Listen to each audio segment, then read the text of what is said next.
I was clinically depressed and with diagnosed with clinical depression and anxiety disorder for 3 years. I went to a therapist. They gave me medicine. I didn't take the medicine because I didn't want to get addicted to it. I'm gonna be truthful. But right after I had my son, my youngest son, I feel like I guess I did have postpartum, and it lasted 3 years. Why? Because I had got a divorce around that time of 2006. I got a divorce. My dad died the same day I had my son. It was just a lot going on. And people who know me, I'm a very just encouraging person. I'm always the positive one. I'm always looking at the bright side. I'm always motivating people who have been riding with me and known me for the last 10, 15 years. They would never know that. But at this point, 2024, we have to, some people may be uncomfortable telling their truth, and that's fine. They can just listen. But if it wasn't for people talking about what they go through, a lot of people would probably not be here. When I went through the process, and I think it just started within a year or whatever, from having my son to getting a divorce, 11 months later, my youngest son, it was worse than death. It was worse than somebody, you know what I mean? Like, that's the way it felt, because I never saw myself being a single mother of 2 Black boys. I never knew that was going to be my fate.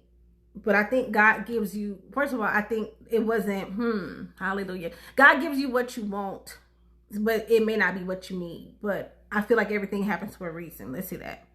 So I'm not going to blame my ex-husband. Number one, he's not here anymore. Lord rest his soul. But it's not a story about him. This is about me. And I feel like in my spirit, I just had to sit here and just do this, because it's like, okay, God is telling me like somebody need to be released. Somebody's going through, maybe they were in a relationship and they were ashamed that it didn't work out, and they have kids or whatever the case may be. A lot of times we think that, we could do this on 2 incomes, and that that was a regret. And my way out was to work myself out of depression. And I did it. I distracted myself to my happy. I did go to therapy. I did a lot of things wrong. One of them was I didn't know that my son was deaf. My son, he was deaf. I didn't realize until he got 4.5 that he was deaf in one ear and then losing his hearing in another. It took me 4 or 5 years to realize that. I wasn't paying attention, and I should have followed up. And so to this day, I kind of blame myself a little bit for being not present. Not really understanding, being able to be aware. That's true. Thank God that I have really strong family and friends who are in the word, and I feel like they helped me get out too. They prayed for me when I couldn't pray for myself. Thank God I have common sense coping skills, and I knew not to listen to certain things, to fill my mind with positive things when I felt myself drowning. I knew how to play certain music, listen to certain audiobooks on the way to work. I knew how to do those things. Surround myself with family, support system. I had it. And it took 3 years to snap out of it all the way. Part of it was, I started caring about myself more, and, exercising and, researching things like this book, Healthy Plants, and, natural healing, because I didn't want to take, they gave me medicine, they gave me Zoloft, but I didn't want to take it. I'm not a big pharmaceutical medicine person. Like, I hate hospitals. Thank God for them. So don't get me wrong. So if you're a doctor or a nurse, thank you. Thank God for you. But I do not like going to a hospital. Like, if I have to be in a hospital, it has to be something like critical, like with my family or, loved ones.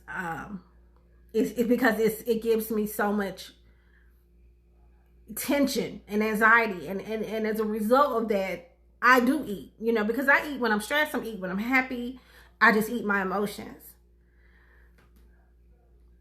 That's true. And I think that now in 2024, especially with people having so much access to information and people having access to, and of all generations, it's now everybody is Oprah, right? Everybody is Sally Jesse Raphael. And some of you may have never heard of them because you're too young. You're a Gen Z. You probably don't know what I'm talking about. But we all are talk show hosts. We all are people who can tell our truths. And some of us have built within us going through stresses and things in life so that we can help others. I really believe that we are not on this earth just for us. Some people, I don't care what they, because people are like, oh, you overshare, you this and that. I'm the best version of me. And so if you don't like me, turn me off. I'm not trying to put people's business out there. I'm talking about how I heal. This is how I heal. I have to talk. I'm not going to go crazy trying to hold stuff in. That's how you bust a blood vessel. Trying to hold stuff in. And some people, oh, keep it to yourself. That works because you're an introvert. I'm extroverted. Like I told you, I grew up on the stage. I went to a performing arts school since 8th grade to 12th. Even in college, I did some acting, and outside of college, I know I'm an empath. I know how to go into people's feelings. That's probably what helps me more than anything as a teacher. So I know how to win, and I know how to survive. And I'm saying this because I hear people say, oh, I'm depressed, I'm this, I'm that. When you're claiming these things, you are that, right? Your body is listening to what you are telling it. If you constantly are downing yourself, you're not enough, you're not skinny enough, you're not fat enough, you're not, your butt not big enough, your stomach not flat enough, you're too dark skinned, you're too light, if you constantly are listening to everybody else's version of who they think you should be, you're going to be depressed. Because you will never, it's always going to be somebody who looks better than you. It's always going to be somebody who has a better shape. It's always going to be somebody who has more money than you. You have to be content and grateful for who you are. When you have kids, you don't have much autonomy. You have a little bit. And in a way, to be truthful, those times when the boys were being picked up by their dad or their stepmom or whatever, I was happy. I got back to my peace and could be Shanika. I could be myself. And I'm sorry I didn't introduce myself. If you're just now watching, my name is Shanika Nika from Shackles Off TV. I'm kind of dressed down today. It was a teacher planning day. But I have to tell you that you're going to get through it. If you're watching this and you can resonate with what I'm saying, this too shall pass. But you have to find ways to cope, because everybody has a hero's journey. And and they may have more than one. If you think about it, if you think about like any Spider-Man movie or Avengers, or if you go back to some of the Canterbury Tales and all these different stories that we grew up with, there was always a hero's journey, right? And sometimes the hero, that's why you have Spider-Man 1 and 2 and 3 and 4 and Batman 1 and 2, because there's always an evil entity that you're trying to fight. The world would not be the world if you didn't have a challenge. for you to say, okay, yeah, I'm gonna go 365 days, and this is on day 2 of 365. This might be a leap year. I might be wrong. I gotta go see. But you know what I'm saying? And you think that there's not gonna be some kind of roadblock, barrier. The devil operates through other people. And sometimes they could be people that's close to you. So that you're gonna get punched emotionally. I guarantee that's going to happen. Whether it's somebody talking about how you look, talking about your weight, talking about you're lazy, talking about whatever the case may be. It could be somebody who's as close to you, a spouse, a child, or this, that you're going to get punched. But what's your counter punch? How are you going to fight back? And sometimes you're not fighting physically. You're not fighting in the physical. You're fighting in the spiritual, because you fight a supernatural battle. There are entities around that you can't see that's constantly trying to attack you. And when you say, I am depressed, you will be depressed. You have to want to change. That's the way I got through it. Like I said, I surrounded myself with good people. Yes, there were some people in my life that I don't ever want to see again, and they know who they are. I had to, it took me a while. But like I said, the people in my life who helped pray me, realizing my worth and who I was, that helped. I already had a good baseline. I had already been through stuff. So when you've been through stuff before, you know how to, every time you go into the boxing ring, you get stronger and stronger and stronger and stronger and stronger. So my thing is, yes, we live in a society in America. I've been to other countries, and I can talk from a perspective of, I've traveled to other westernized countries and non-westernized countries. In the non-westernized countries, I have seen poverty. I have seen people, a village of people coming to me, begging me for money, right? Yucatan Peninsula. I remember we were visiting Chichen Itza, and was tons of little kids coming, begging for money, but they were walking around barefoot and happy. We were in the Dominican Republic a few years ago. Kids, the poorest on the way, walking around happy. But we have kids here whose parents are millionaires, 100,000-thousandaires, and they're depressed. Looking at screens, comparing themselves to other people. And not just kids. People our age, in their 40s, and their 30s, and their 50s. Y'all, we will never keep up with the Joneses. And even if you can, is it worth your life?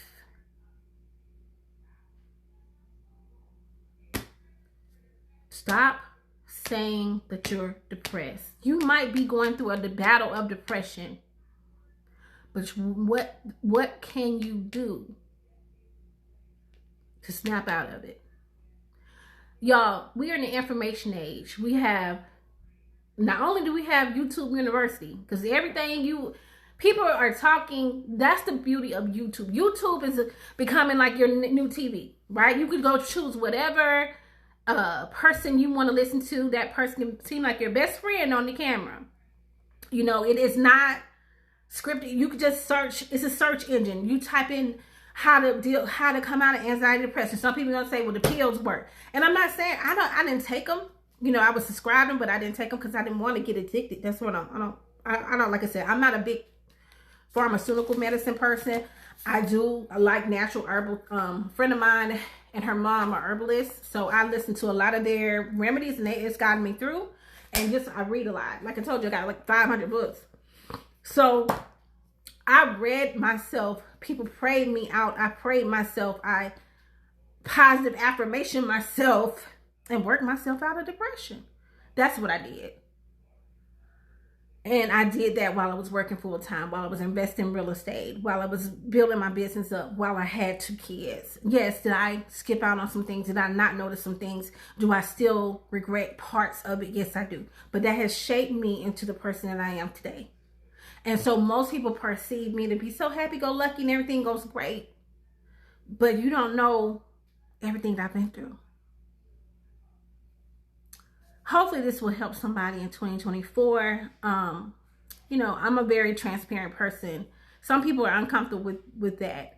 Some people are, and I'm 47 years old, and I really don't give a damn about that. I'm sorry to curse, but I'm just telling the truth. Anyway, you all have a wonderful day, and thanks for watching Shackles Off TV on YouTube. Please like, comment, and subscribe if you can. If you feel like, you know, I resonate with you, I'm going to be posting more videos to help. Try, you know, like I said, my goal is to try to connect with wonderful people like yourself, and we can do this together. It's not about me. Have a great day.